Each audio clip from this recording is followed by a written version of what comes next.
मेरा नाम इमामुद्दीन मोहम्मद रफ़ीक मंसूरी है और मेरे ऊपर मर्डर का केस लगा था 302 का। ये वसई में हुआ था मेरे से, वागड़ाल पाड़ा में। एक हादसा हो गया था मेरे से, गलती से गुनाह हो गया था। और मैं ये चाहता हूँ कि अल्लाह ताला किसी हमारे दुश्मन को भी जेल नहीं दिखाए और ना जेल में रखे, क्योंकि जेल की ज़िंदगी बहुत बेकार है। और जो मेरा 23 महीना जो गया है हमारी बीवी बच्चे के बगैर, मैं बहुत रोआ हूँ, बहुत याद किया हूँ, अल्लाह से बहुत माफ़ी मांगा हूँ, गिड़गिड़ाया हूँ। किसी के पास काम कर रहा था तो वो आया, नाम का लड़का था, वो गाली वगैरह देना चालू किया। बस पी के आया हुआ था मेरे पास, कि मैं तुझे मार दूंगा, मार के मैं 14 साल के लिए अंदर चला जाऊंगा। फिर उसके बाद बोला कि मेरी बेटी को उठा के लेके जाऊंगा, किसी की ताकत होएगी तो बचा लेना। तो इतना देर में जैसे ऐसा मोड़ता हूँ मैं, और इतना देर में मेरे बच्चे को पटक देता है। वो पटक के गला पकड़ लेता है उसको और गला दबा देता है, उसका सांस उस बंद होने लगता है।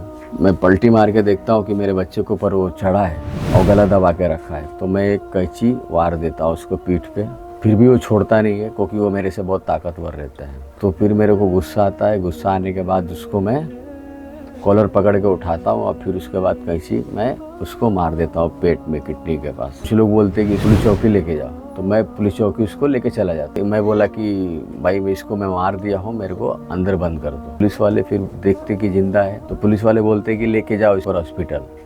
फिर उसके बाद मेरे को मना करते कि आप मत जाओ, अपने बच्चे को भेजो। तो मैं अपने बच्चे को भेजता हूँ कि नहीं तू जा हॉस्पिटल, इसको लेके बच जाता है तो बहुत अच्छी बात है। आधे घंटे के बाद मेरे को फ़ोन आता है कि वो मर गया। फिर मेरे को लॉकअप में डालते, वो लोग पूछताछ करते हैं। मैं मारा हूँ सर, मुझे अंदर कर दो, मेरे बच्चे की कुछ भी गलती नहीं है, मैं उसको मारा हूँ, मेरे बच्चे को बंद नहीं करना है, ना जेल में डालना है, जो भी किया हो मैं किया। मेरे सौर घर पे आए उसको मार के, अब मुझे बोले मैं अब जा रहा हूँ जेल, मेरे से जो भी गलती हो मेरे को माफ़ कर देना। 2 दिन के बाद स्पॉट पे लेके जाते, यहाँ पे मारा था। मैं हाँ यहीं पे मारा था। तो पुलिस वाले एक जन बोल रहे कि सच्ची बताओ काहे के लिए मारे उसको, वो मैटर के वजह से नहीं मारे। तो मैं अपने लड़की को इज्जत थोड़ा बचा रहा था। वो उसने कुछ की नहीं थी, क्योंकि वो ज़बरदस्ती कर रहा था, गुंडा था एक, कि अपनी ताकत बल पे हमारी बेटी को उठा के लेके जाना चाहता था। वो सोच रहा था कि ये बुढ़ा करेगा क्या। मतलब हाँ मेरी बेटी की वजह से मैं मारा। तो तुम्हारी बेटी का अफेयर था। मेरा अफेयर वो वगैरह कुछ नहीं था उसका, वो बच्ची है, उसका क्या अफेयर रहेगा। वो ज़बरदस्ती करेगा मेरी बेटी को, मैं उसको थोड़ी छोड़ दूंगा। और मेरे बच्चे को गला दबा के मार देगा और मैं छोड़ दूंगा। तो 8 दिन मेरे को जीसी में रखते हैं, कुछ पूछताछ नहीं करते, क्योंकि मैं सब पहले सच बता देता हूँ उन लोग को। मैं बहुत परेशान रहता था, बीवी बच्चों को बहुत याद करता था। मैं खाना आता था खाने के लिए, लेकिन मैं खाना खाया नहीं वहाँ पे। 3 महीने तक कुछ खाना नहीं खाया मैं ढंग से। एक रोटी आधी रोटी खाता था मैं। खाना टाइम पे सब आ जाता था, लेकिन खाने को दिल नहीं करता था कि हम खाना खाएं। मैं सिर्फ नमाज पढ़ता था और अल्लाह की जिक्र में लगा रहता था वहाँ पे। और बीवी बच्चे की बहुत याद करता था, बहुत याद आती थी। जब भी याद आती थी मुझे, जब भी क्या याद आते, 24 घंटा मैं याद ही करते रहता था इन लोग को, क्योंकि कभी ज़िंदगी में मैं इन लोग को छोड़ के रहा नहीं जब से शादी हुआ मेरा। मेरे अब्बा नहीं थे तो अच्छा नहीं लगता था, अभी आ गए तो सही है। सही है। स्कूल में मतलब हाँ। वो एक प्रोग्राम था, हाँ। तो अपने अब्बा अम्मी को लेके आना था। हाँ, तो हाँ। सबके अब्बा अम्मी आए थे और हम लोग के नहीं आए थे बस। और अल्लाह ताला किसी दुश्मन को भी हमारे जेल में नहीं डाले, किसी को भी नहीं डाले, क्योंकि जेल वो चीज़ है कि आदमी को फांसी लेने को दिल करता, मरने को दिल करता, लेकिन मर भी नहीं पाता वहाँ पे। हमारी बेगम जो थी कैसे कैसे मेहनत करी, और क्या बोलते कि घर खाते में काम की, बर्तन जूठा धोए, झाड़ू पोछा लगाए हमारे लिए, हमारे बच्चे लोग के लिए। और जो भी 1500 रुपये मनी ऑर्डर भेजते थे मेरे लिए। तो मेरे पास एक पैसा नहीं, मैं बिना टिकट के ऐसे गई, और उसे भी हम लोग 3-4 दिन से खाना नहीं खाए थे, ऐसे भूखे सो रहे थे।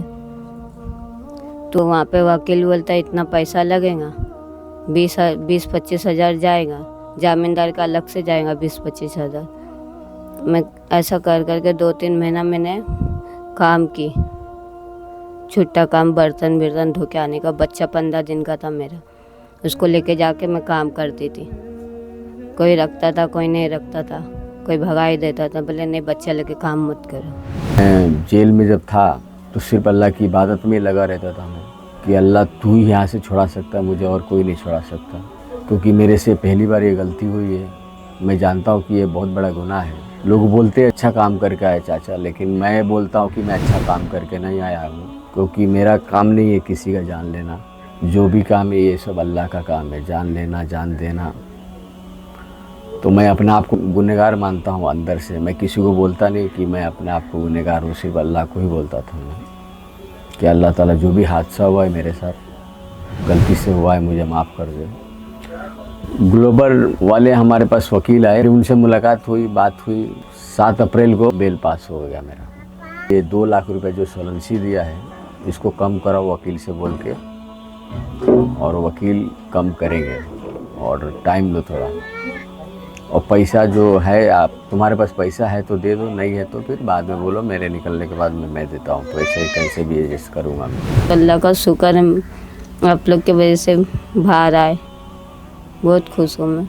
बस दिल से दुआ है आप लोग खुश रहो। तो मैं ग्लोबल वाले को सबको शुक्र अदा करता हूँ और सबको थैंक्स बोलना चाहता हूँ कि अल्लाह ताला ने आप लोगों को खड़ा किया फरिश्ता बना के हमारे लिए, और आप लोगों ने हमारी मदद की है निकलने में, और आप लोग बहुत अच्छे काम कर रहे हैं और हमारे लिए भी काम किए, मुझे बहुत अच्छा लगा।